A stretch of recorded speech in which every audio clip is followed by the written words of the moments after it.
आपने काफ़ी मंदिरों या पोस्टर्स वगैरह में ये देखा होगा कि काली माँ के पैर शिव जी के ऊपर हैं। पर आपने क्या कभी ये सोचा है कि इसके पीछे की क्या कहानी है? तो इस कहानी का वर्णन है भगवत पुराण में। तो एक बार ऐसा हुआ कि दुनिया को असुरों के खतरे का सामना करना पड़ा। सारे असुरों ने मिलकर देवताओं को हराने का और पृथ्वी पे काबू पाने का प्रयास किया। इन सारे असुरों का प्रमुख था रक्तबीज।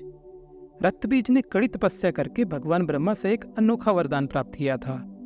उसके पास ये वरदान था कि उसे कोई भी देवता, यक्ष या आदमी नहीं मार सकता।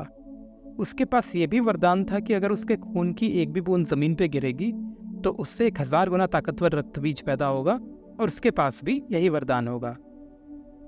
अब सारे देवता पहुंचे मदद के लिए माँ दुर्गा के पास, जो कि सुरक्षा, शक्ति, ममता और युद्ध का प्रतीक हैं। और माँ दुर्गा निकल पड़े अपने शेर पे सवार होके इन असुरों से लड़ने। माँ दुर्गा ने रक्तबीज पे कई वार किए, पर हर बार उसके गिरते खून की बूंदों से नए नए रक्तबीज पैदा होने लगे और उसको हराना असंभव सा लगने लगा। ये देख के माँ दुर्गा काफी गुस्से में आ गई और उन्होंने अवतार लिया माँ काली का। माँ काली ने रक्तबीज पे अपने अस्त्र से वार किया और इससे पहले कि रक्तबीज के खून की एक भी बूंद जमीन पे गिरती, उन्होंने उसका सारा खून पी लिया।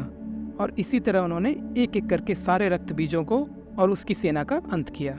इतने असुरों का खून पीने के बाद वो अत्यंत क्रोधित हो गई और अपने रास्ते में आने वाली हर चीज को बर्बाद करने लगी। ये देख के सारे देवता मदद के लिए पहुंचे भगवान शिव जी के पास, पर उनके पास भी माँ काली को शांत करने का कोई उपाय नहीं था। तो शिव जी काली माँ के आगे आके लेट गए और जब काली माँ के पैर शिव जी पे पड़े तो उन्हें एहसास हुआ कि उन्होंने तो अपने पतिदेव पे पैर रख दिए हैं।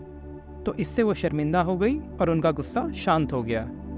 और उत्तराखंड के रुद्रप्रयाग जिले में काली माँ का एक महत्वपूर्ण मंदिर है, कालीमठ मंदिर।